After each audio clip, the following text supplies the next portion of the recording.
Hey guys, still there. Welcome back to Wargame. Today I'm going to be looking into a US military deck. This is a US Marine Corps. It was sent in by Broselim, and he asked me to have a look at it. He says, I'm thinking of using the deck mostly for taking towns and holding them as there's a large amount of infantry in it. Yeah, US Marines will definitely have a large amount of infantry. That's true. Game type's going to be 2v2 up to 10v10. He says, I brought a bunch of infantry in LVTP7 A1s and Humvees for the initial land grab of a round, and then I also have a fair bit of heliborne troops to allow me to make flanking pushes in the later game.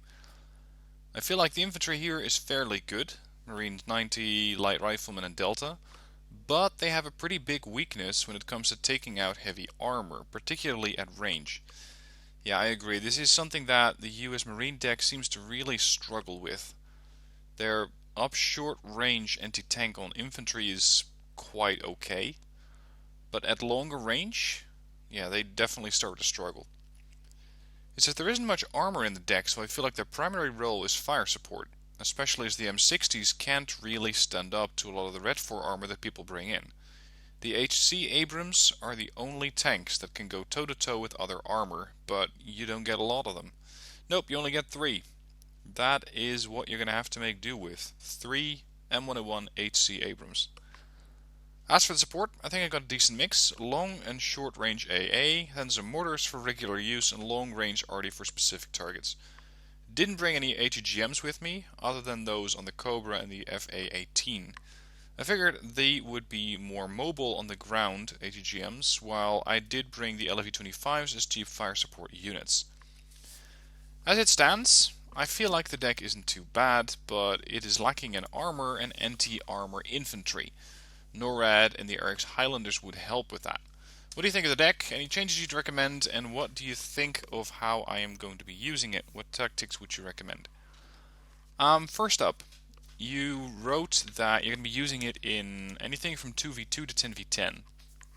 I'd argue that those are two very different game modes, because a 10v10 implies that you're going to be working on a larger map. You're also going to be having many more allies, and the battle, depending really on the map and the type of 10v10 that you're playing, could be a lot more mobile. I have decks which are 10v10 that don't come with a fob. It's generally, I think it's one of my German armored decks, it just doesn't have a fob. It also doesn't have any artillery. It has mortars, but other than that, not so much. That deck is sheerly designed around mobility and speed, and having to go all the way to the other side of the map to resupply a couple of helicopters or to have some artillery systems over there, it doesn't suit the character of that deck. What I'm trying to say here is, uh, I'd say pick your battles very specifically and adjust your decks for that specific purpose. Because a 2v2, yeah, I'd probably want to have a fob there. Maybe, depending on what type of deck your ally is using, you could even make with one fob instead of having two. In which case, you could opt to change out your fob and either add more cargoes or maybe another group of super stallions, which in a sense could set up a makeshift fob, albeit smaller of course, in any location where you would need it. It also means that once these super stallions are empty, you're going to have to either resupply at your ally's fob or not at all. Option B being less likely and less desirable, but that's the choice that you're going to have to make. Overall, I think the logistics section looks good. You have airborne infantry, you have command Humvees. You could consider going with the LAV C2, because the Humvees have absolutely no armor, and the C2s for only 10 points more have 1 armor on each side. And to add to that, they're amphibious. You're going to be paying slightly more for that, but I think that the additional flexibility that the LEVC2 offers you in exchange for just 10 points is worth it. So I'm going to switch out the Humvees and bring in the LEVC2s. This also means that you're going to have 7 combined command units instead of 10.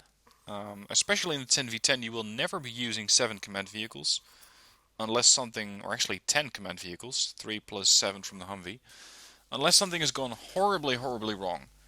But let's assume for the moment that that is not the case. Next up, Infantry Tab. Initial land grab. He said I have Humvees and I have helicopters. I'd say the Marines and the Frog, light rifleman and a Humvee, the Stinger C and the Twin Huey, and more Delta and Humvee. Okay. US Marine 90 are pretty good at rushing forward to a town and holding it. I'd say especially if you combine them with light riflemen. These are the ones that I would want to see in a helicopter. Because with a helicopter and that Super Dragon, they can do a bit more standoff warfare against an enemy that is trying to capture a town. So instead of having the Marines in the Frog, I'd say have the light riflemen in the Frog. Or the Twin Huey in their case. As for numbers, I think hardened in this case is good enough.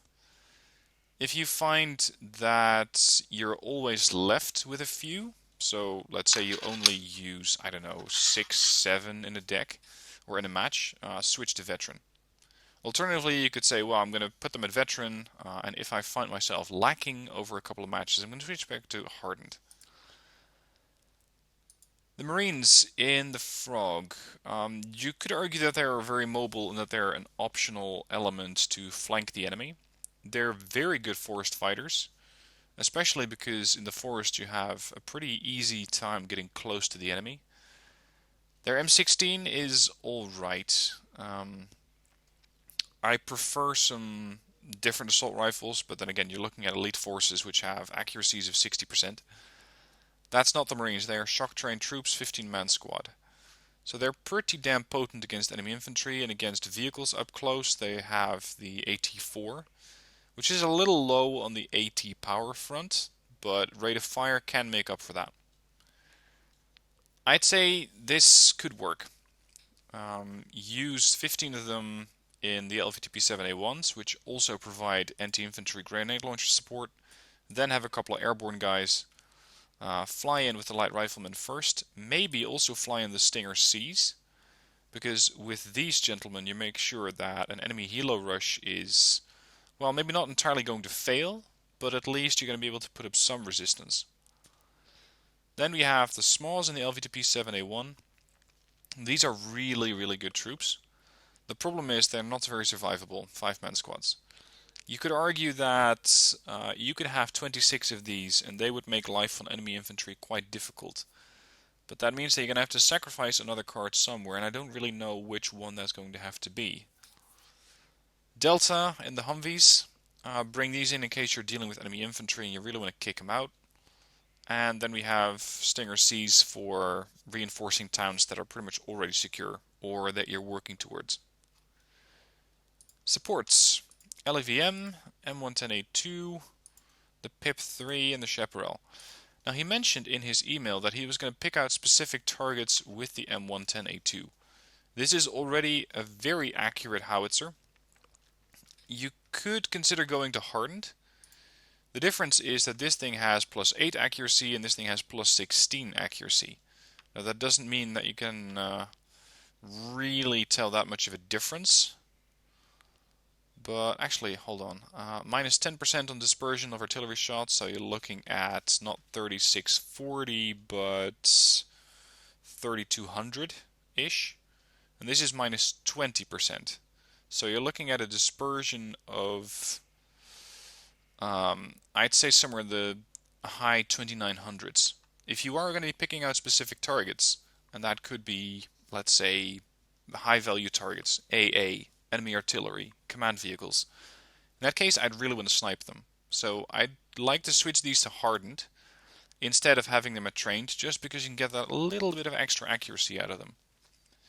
LEVMs, good mortars, nice and mobile, can even go amphibious, which is very handy in supporting operations. The PIP-3 and the Chaparral. Ideally, I'd want to have another card here, because your AA at the moment is pretty expensive. You're looking at 70 points and 80 points. These things also need to be babysit, otherwise they're not going to be effective for long. 3 missiles go out really, really quickly. Chaparrals, really good, carry more ammo, but quite expensive and you only have 4. The unit that I ideally would like to add is the Avenger. 45 points, not terribly expensive, but you can sprinkle it around the battlefield. And you can either go with 9 or 7, but I'm going to have to free up 3 points somewhere. Tanks. The M101HC Abrams and the ERA, the M60A1s. These are definitely going to have to be included in the deck. 20 frontal armor, 22 AP. Not the best, but they can definitely slug it out for a while. The M60A1, good rate of fire, 10 rounds a minute. That is higher than average. 15 AP, 60 accuracy. It's a pretty good tank for 65 points. I'm still a little sad that the US in general doesn't get any tanks which do 4 HE. Not even the M101HC. Because what I'm considering is that if you're dealing with infantry maybe more out in the open, or you really want to dominate towns, you could bring a couple of M60A1s. So not the A1 ERA, but the standard M1 or A1 USMC. These have enough armor to keep going for a bit, right up until the point where they run into another tank.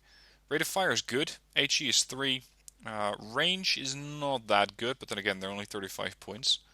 Considering that you're paying 50 points for US Marines, or 45 points, your tanks are cheaper. So you could consider going with the M60A1 USMC, just to provide a bit more fire support.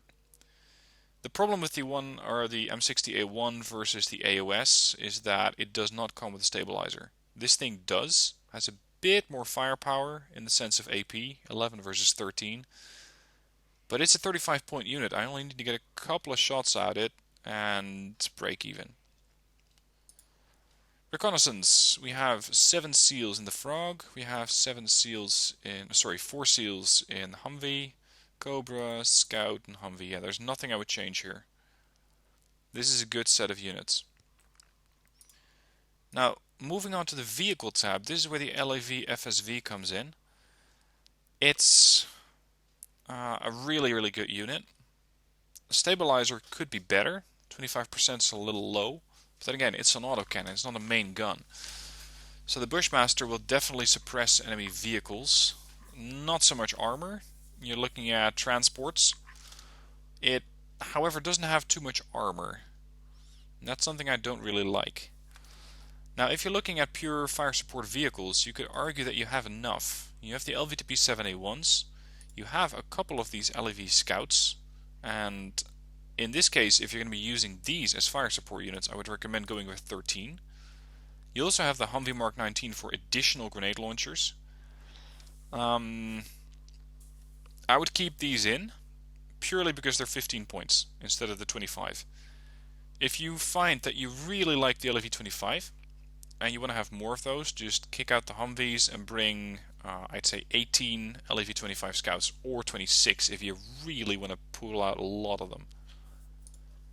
That would mean that I can free up this card, and considering that we're still so far really lacking on longer range AT, and that helicopters and airplanes might not always be an option, I'm going to get in the Humvee TOW 2.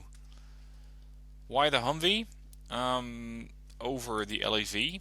Well, the LAV has an ITO, which is less accurate and does less AP. You are also losing a bit of maneuverability, in the sense that these actually are not. Sorry, the LAV is just as mobile.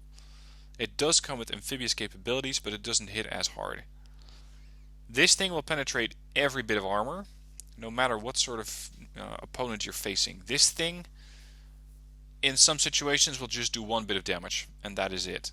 Whereas if you're looking at, I'd say, a 23 point tank, this thing is going to chew through it a little faster. So I'd say bring 7 of these and deploy them strategically. Make sure you have them, well, more or less micromanaged. Keep a close eye on them and see where they're going. See how they're doing there. Maybe sneak out a peek every once in a while. Get a missile or 2 in and pull back. Helicopters. We have the Sea Cobra the Sea Cobra IP and the Super Cobra. Do you really need 6 Super Cobras? Is that really critical? I don't think so. See, the Super Cobra used to be this helicopter that could take out enemy helicopters. It doesn't do that anymore. So it's pretty much a really expensive seed helicopter with TOW 2s on it. If you're bringing TOW 2s, that implies that you're looking at an armor problem. I would argue that this helicopter would be better at taking out enemy armor. And yes, it does not come with an autocannon and it does not come with seed missiles. But in taking out enemy armor, this thing is going to be even more effective. Not only because it has more AP, but also because you have more range. Now, Hellfires are really expensive, so make sure you have a good line of sight on the target and that it cannot suddenly break line of sight, pull back into tree line cover, and that you lose it. That would be a waste of a good missile. But having 6 Super Cobras, or even having Super Cobras at all, I don't know if that's required. I'd say it's probably not. So I'm going to kick out all of the Super Cobras, bring in 6 Seahawks, and that should help out with your anti-tank or your HEGM capability. I should really stop playing with things on my desk as I'm doing these reviews. Okay, finally, airplanes. Well, not quite finally, we also have the Naval Tab. As for planes, I went with 2 Tomcats. Where are your fighters? That's a problem with the US Marine deck. They don't get fighters. The Tomcats are not fighters at all.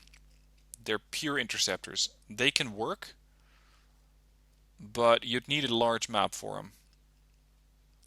Their time over target at a little over 3 minutes is really good. So you wouldn't really have to babysit them that much. But I don't know, I'm never too impressed when I see a Tomcat. I'll just go, yeah, well, your ECM is bad, your missile only has a 40% accuracy, and that's not even counting my ECM on my jet. The Tomcat, I'd say, is not that good. If I were to remove a Tomcat, what would I bring in instead? Because you really don't have... you really don't have any fighters in the US Marines. How about keeping 1? Gives me 1 more point. I guess the whole freeing up points for additional AA is not really going to be happening. We already have the Hornet, 2 of them. If you're really concerned with anti-vehicle weapons, so if you really want to have more AGGMs, you could consider bringing in an additional flight of Hornets. I'd say bring 2 of these, so 2 hardened. Alternatively, what does he have? He has the Prowlers to go after enemy radar systems, Phantoms to deploy napalm, Skyhawks with rocket pods, and A6 intruders. I don't like these things much. Yes, they drop a lot of bombs, but they're also really easy to shoot down. And overall, the Mark 82 Snake Eye just doesn't do that much damage. It's only 10 HE, and it's a little lacking in that sense. You could bring the AV-8A Harrier. The problem is that these things are even easier to shoot down, but their bomb has 5 HE more of an impact. The Harrier with the rocket pods would be redundant because you already have the Skyhawk, and this one again is an anti-tank plane. 30% ECM, pretty slow. It hits like a freight train, 30 AP. Do you even need this many aircraft? If I wouldn't pick another one, that would give me 2 more points. I could buy another tank or another vehicle.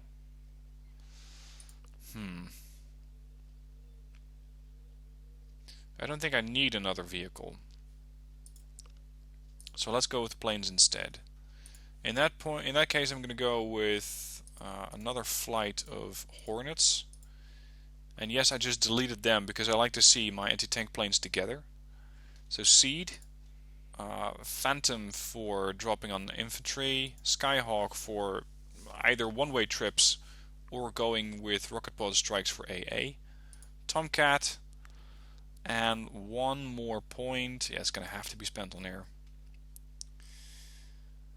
The F4 Phantom 2. See, that missile is just downright terrible. 35%. Ah, this is tough.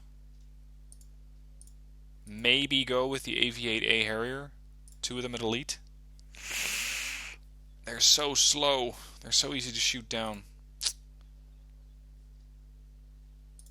How about comparing the Skyhawk to the Harrier? Yeah, HE is far better on this. Okay, fuck it. We'll go with 2 Tomcats, just because I don't know what else to pick. Then we have the Naval Tab. It's going to depend a little bit on what sort of map you're facing and what sort of presence you want to be projecting. The way that he has the deck set up, it's very much geared towards anti-infantry warfare, taking over towns and then punishing enemy vehicles which come in with helicopters, airplanes and Humvees. In that case, I don't think you're going to need Lafayettes, I don't think you're going to need Perrys, and I don't think you're going to need tram intruders. The problem with a marine deck is that it's, as far as I'm concerned that is, it's all in. Either you go all ships, or you don't go ships at all. So either you bring all the anti-ship capability that you have, which would consist of Lafayettes or a whole flight of aircraft, or you don't bring them at all. The way that this deck works, and let's say you're looking at maybe Ones in Harbor or gunboat diplomacy, I think that you don't need too many ships. Especially looking at gunboat diplomacy, you would not benefit that much from having 2 Lafayettes, 2 Oliver Perrys. They're just not that good. If you want to be providing close quarter support, either bring additional units in here that you can use in that ground support role, or bring ships that can do that. And the ships that I'm thinking of are the Baku, although it's only a coaster, so in gunboat diplomacy it wouldn't get very far. Or go for, and there's somewhere down here, somewhere far down here, the STRB-90H. These. This again would give you more anti-tank capability.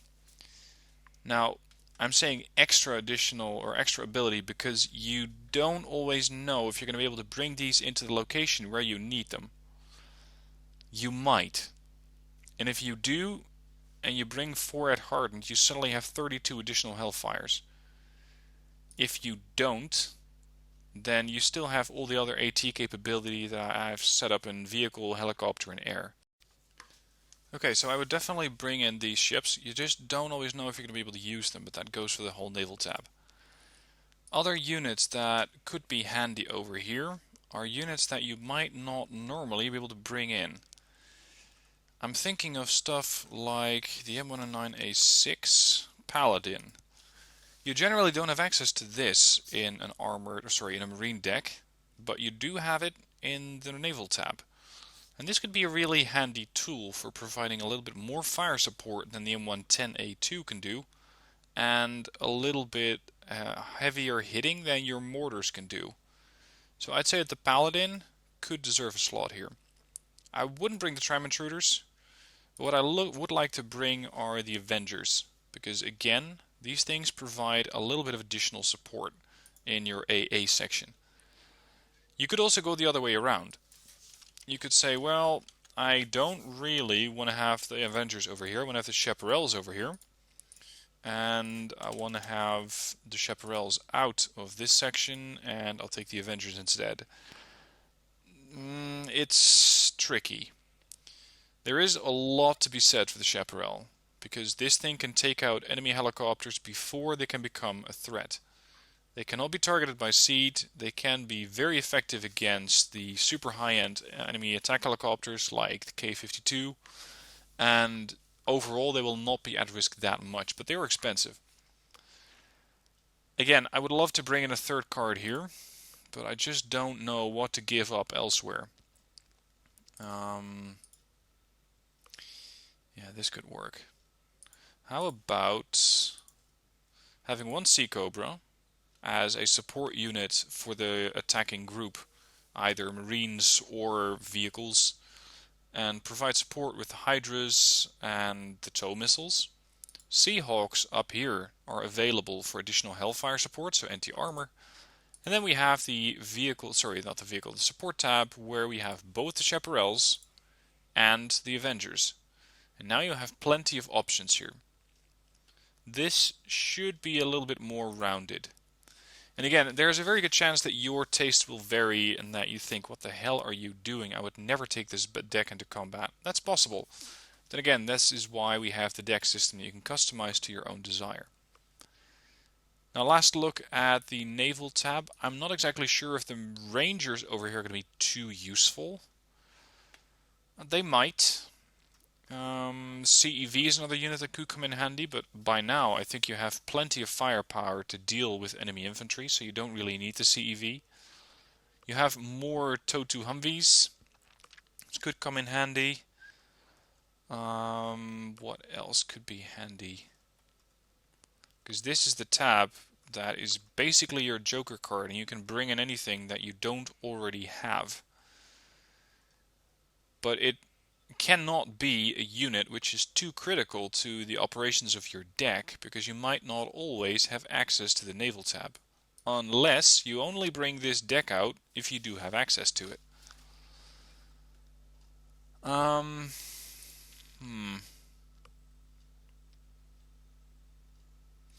have to stick to the Rangers for now. I'm not sure if you're going to need these additional Marines up here. Maybe. And keep in mind that all of these units, the TACOMs, pretty much everything but those ships, are going to be coming in on LSTs, landing ship transport. And those can be recycled. So if you have a couple of, let's say, the Rangers or the Marines deployed, you can send the LSTs back, bring out a couple of your other units that you would like to transport, well, with the exception of helicopters, of course, and send them out through the LSTs. That could work. So, quick overview. Logistics, infantry, support, tanks, recon, vehicles, helos, planes, and naval. Initial complaints or initial concerns about this deck were, does it have enough anti-tank capability? I'd say it does now. You have your M101HC, which can more or less duke it out with enemy armor. You have the Humvees, you have 6 Seahawks with Hellfire missiles. You have Sea Cobras for lighter threats. You have 4 FA-18 Hornets or FA-18C Hornets, which can engage armor as well. And if you have the Naval Tab, then you have the SW-90H. Short range, you're still lacking. But that's not something that this deck can really fix. So the Marines and the Smalls are going to have to take care of any shorter range threats. Albeit that they have a lower AT value, they'll just have to make do. There's not a whole lot that you can change about that. I'll copy the deck code of this deck to the description down below so you can use it, copy it, paste it, and adjust it as you see fit. I would personally not really be too happy about taking this one into a 2v2 because it's a bit specialistic in the sense that it will push at towns quite well, but the infantry that you have in here is pretty expensive because you're looking at 15 US Marines for 45 points, 30 points for the Marines themselves, 15 points for the transports. Delta, 40 points. US Marines in the Frog, 50 points. If somebody starts spamming infantry, you're going to have quite the challenge in matching the amount of infantry that they're putting forward. Then again, you have some other options. You have your mortars, you have your M110A2s. Navy SEALs can make quite a dent in enemy infantry. And of course you have the napalm planes, the F4S Phantom II. So I think you have options, but I'd say bring it in a 3v3, which has a naval section, or maybe a 10v10, just so long as it's not straight to the point, because a straight to the point US Marine deck without ships, I don't think is going to do that well over there. Anyway, that's it for today. Let me know what your thoughts are down below in the comments. I expect some strong opinions on everything I did wrong. That generally seems to be the case, but again, this is what I would take into battle. This is what worked for me. Doesn't mean it'll work for you. So please adjust, shift, up vet, down vet, and adjust as you like. That's it for today. Thank you for watching. Hope you enjoyed it, and I'll see you soon for more videos.